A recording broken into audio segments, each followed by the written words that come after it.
Hello everyone, first time మన channel చూస్తుంటే subscribe చేసుకోవడం మర్చిపోవద్దు. వీడియోలోకి వెళ్ళినట్లయితే శివనారాయణ జ్యోత్స్న ఇద్దరు కారులో వెళ్తూ పక్కనే కారు ఆపి మాట్లాడుకుంటూ ఉంటే ఇంతలోనే సూరజ్ని చంపమని జ్యోత్స్న పురమాయించిన రౌడీలు వచ్చి కార్ డోర్ నాక్ చేస్తారు. కిందకి జ్యోత్స్నని దిగమని చెప్తారు. వాళ్ళెవరు, నీకెందుకు నమస్తే పెడుతున్నారు, నిన్నెందుకు కారు దిగమంటున్నారు అని అంటే, ఇప్పుడు చందాలు ఇలానే అడుక్కుంటున్నారు తాత, నేను వాళ్ళతో మాట్లాడతాను, నువ్వు ఈలోపు శివనారాయణకి అయితే ఫోన్ వస్తుంది, నువ్వు ఫోన్ మాట్లాడు అని అయితే చెప్తుంది. వెంటనే కార్ దిగి బయటికి రాగానే, ఏంట్రా మీరు, అసలు బుద్ధుందా మీకు, మా తాత పక్కనుండగా నా దగ్గరికి ఎందుకు వచ్చారు, అసలు నన్ను డైరెక్ట్గా కలవద్దని చెప్పాను కదా, ఇంతకీ వాడినేం చేశారు, నేను చెప్పింది పని పూర్తయిందా అని అంటే, పని అయిపోయింది, డబ్బులు కావాలి మేడం అని అడుగుతారు. ముందు వాడినేం చేశారో చెప్పండిరా అని అంటే, వాడి పని అయిపోయింది, ఇంక వాడు మీకు కనిపించరు, మాకు డబ్బులు కావాలి అని అడుగుతారు. అదేంటి ఇచ్చాను కదా అని అంటే, సరిపోలేదు అని అంటారు. ఎంత అని అంటే 50 లక్షలు అని 50 లక్షలా, నేను ఇవ్వను అని అంటే, అయితే సరే మీ తాత దగ్గర తీసుకుంటాం, ఈమెను కారు ఎక్కించండి అని చెప్పి ఇద్దరు 2 చేతులు పట్టుకునేసరికి కార్ గ్లాస్లో నుండి శివనారాయణ ఈ దృశ్యాన్ని చూస్తారు. వెంటనే అక్కడి నుంచి కారు దిగిన మనవరాలను వదులు అని ఒకరిని పట్టుకుని సైడ్కి తోస్తుంటే, ఈయనే గట్టిగా తోసేసరికి శివనారాయణ ఇల్లు ఒక స్టిక్కి అయితే గట్టిగా గుద్దుకుంటారు. ఇక ఇంతలోనే సూరజ్ వచ్చి శివనారాయణ జ్యోత్స్న ఇద్దరిని కూడా కాపాడతారు. అమ్మాయి మీద గాని అలానే పెద్ద ఆయన మీద చెయ్యి పడిందా నీకు ఇంకా చేతిలో మిగలవు అని చెప్పి వాళ్ళని చితక్ కొడితే, ఇంతలోనే స్టిక్ తీసుకొని ఒకడు వచ్చి తన కాలు మీద అయితే దెబ్బ కొట్టేసరికి కాలికి దెబ్బ తగులుతుంది. హాస్పిటల్కి తీసుకెళ్తే రెస్ట్ కావాలి ఒక రోజు అని అయితే చెప్తారు. ఇక తన్ని రెస్ట్ తీసుకోమని చెప్పేసి శివనారాయణ జ్యోత్స్న ఆఫీస్కి వస్తారు. దీప ఇంకా ఏంటి సూరజ్ రాలేదని ఫోన్ ట్రై చేస్తూ ఉంటే ఇంతలోనే కార్తీక్ వస్తాడు. ఏమైంది అని అడిగితే సూరజ్ రాలేదని చెప్తుంది. ఇంతలోనే శివనారాయణ జ్యోత్స్న వచ్చి సూరజ్ ఈ రోజు రాడు, ఇది జరిగింది అని చెప్తే ఇక అలా ఆలోచిస్తూ ఉంటారు కార్తీక్ దీప. ఇంతలోనే మీ వర్క్ మీరు చేసుకోండి, కార్తీక్ నువ్వు నాతో రా అని చెప్పి తనని తీసుకుని అయితే పక్కకు వెళ్తారు. ఇక వీళ్ళిద్దరూ వర్క్ చేసుకుంటూ ఉంటారు. కానీ జ్యోత్స్న ఇదేంటి అసలు సూరజ్ గారిని చంపేశానని చెప్పాడు కదా, మళ్ళీ సూరజ్ వచ్చి కాపాడడం ఏంటి, ఏం జరిగింది అసలు అని అలా ఆలోచిస్తూ ఉంటుంది. అప్పుడే దీప దీన్ని గమనించి ఏంటిది ఏదో వేరే విధంగా ఆలోచిస్తుంది, ఏం జరుగుంటుందని అనుకుంటూ ఉంటుంది. ఇక ఆఫీస్ అయిపోయిన తర్వాత దీప కార్తీక్ అలాగే ఇంటికి వస్తారు. బ్యాగులు తీసుకుని బయలుదేరదాం పదండ్రా అని చెప్పి అంటుంది కాంచన.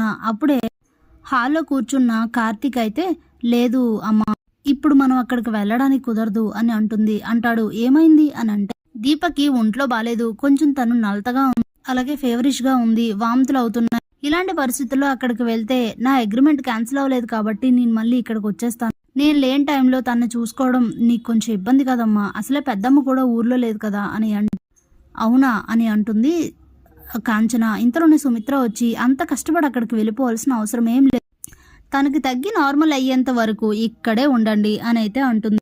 అదేంటి మమ్మీ అని జ్యోత్స్న చెప్పబోతూ ఉంటే ఇంతలోని కార్తీక్, సరే అత్త అలాగే, అప్పటిదాకా ఇక్కడే ఉంటాంలే అని అయితే చెప్పేస్తాడు. ఇక వీళ్ళు వెళ్ళడం క్యాన్సిల్ అయ్యేసరికి ఫీల్ అయిపోతూ ఉంటుంది జ్యోత్స్న. ఇక అలా 2 రోజులు గడుస్తుంది. శివనారాయణ ఇంటికి వచ్చి జ్యోత్స్న అని గట్టిగా కేకలు వేస్తూ ఉంటారు. ఏమైంది అని ఇంట్లో వాళ్ళందరూ కూడా బయటకు వస్తారు. అప్పుడే సూరజ్ కూడా అక్కడికి వస్తాడు.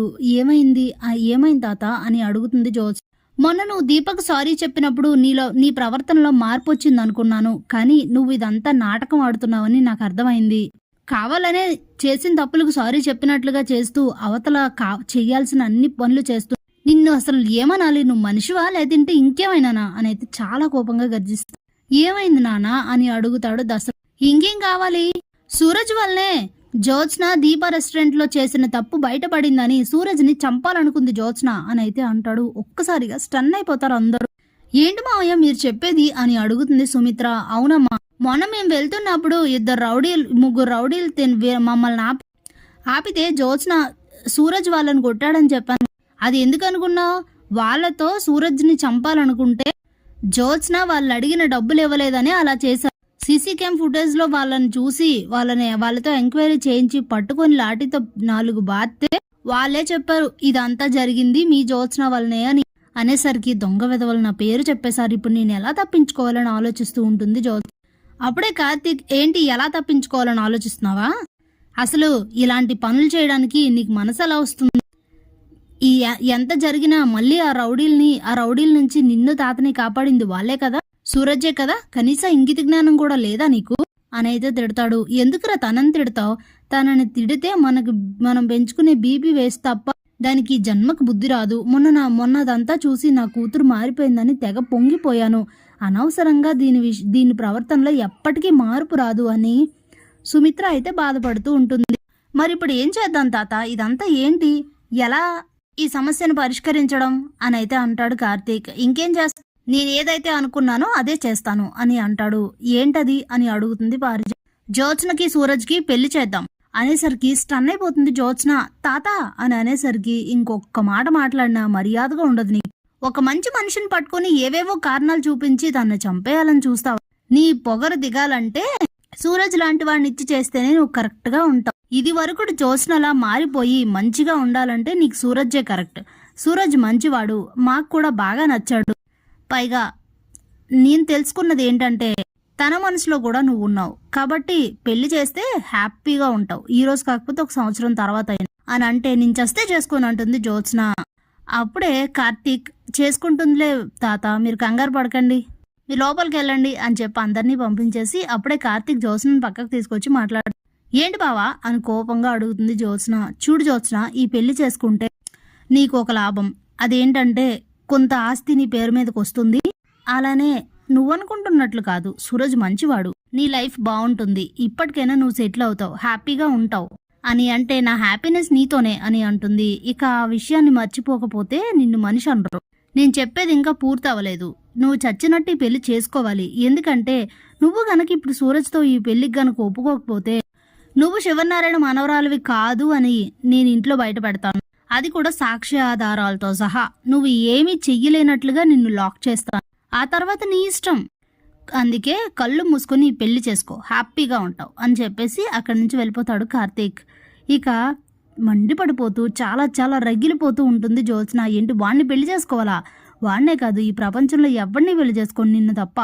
ఏం చేయాలి ఇప్పుడు నేను? నిజంగానే బావ బయట పెడితే నేనేం చేయాలి అని ఆలోచిస్తూ చాలా మండిపడిపోతూ ఉంటుంది. Thanks for watching.